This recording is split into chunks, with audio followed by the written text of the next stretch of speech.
I used to get so frustrated driving to and from work every day. And honestly, I thought it was totally justified. I was living in Lebanon at the time where the driving was absolute chaos. No traffic lights, no stop signs, no traffic cops, no signaling, people driving the wrong way down the street, animals, people everywhere. It was madness. Every day I felt irritated, impatient, frustrated, and honestly just mad at the world. But then I listened to a podcast which really changed my life. It was by Brooke Castillo at the Life Coach School, and it was on emotional adulthood. And it really did have such an impact. Let me explain. Back then, I believed that the driving was the problem, right? It was everybody in Lebanon. It was because there were no rules. It was because it was chaos.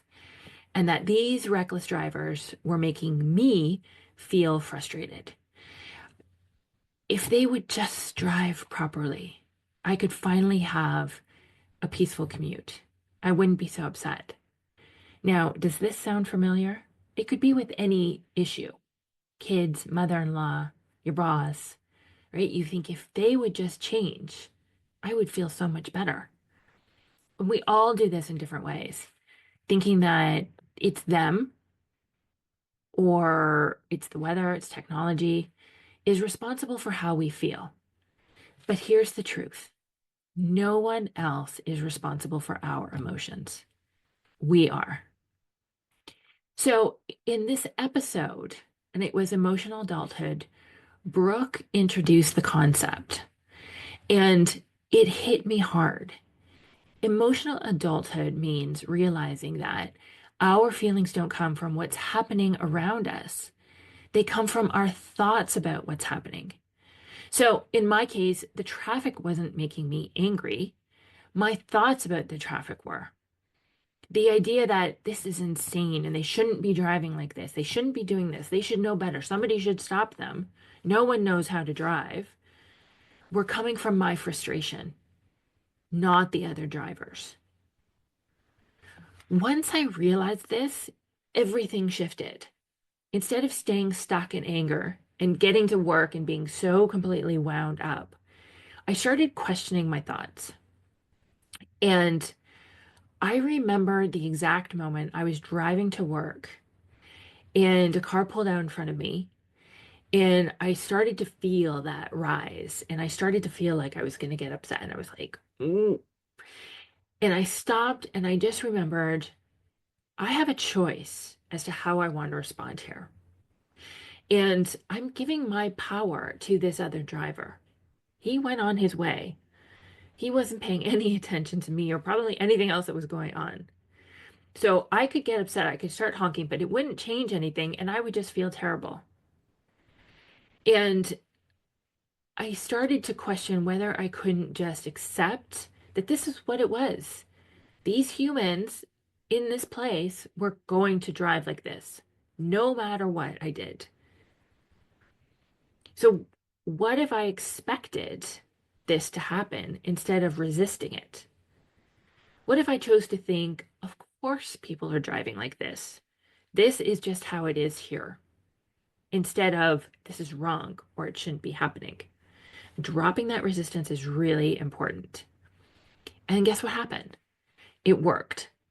It wasn't a one and done process. And I got lots of practice doing that because I was driving back and forth every single day. But over time, the change process worked.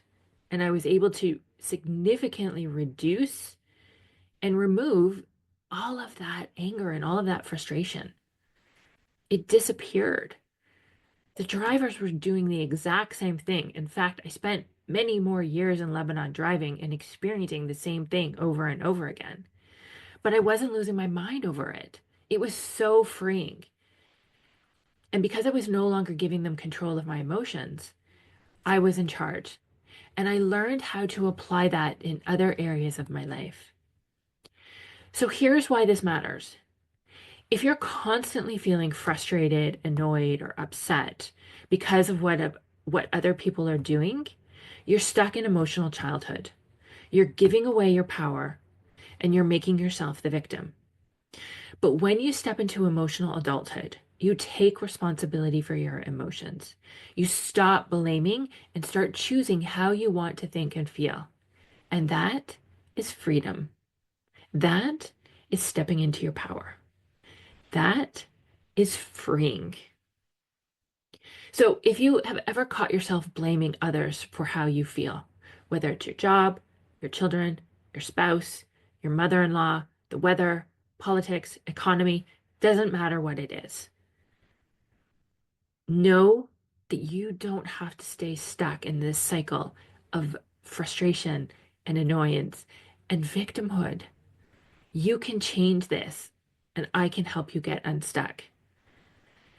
Link in the show notes to set up your free discovery call with me and learn more about how I can help you to change this and free you from all of these emotions and this cycle where you stay stuck day after day after day.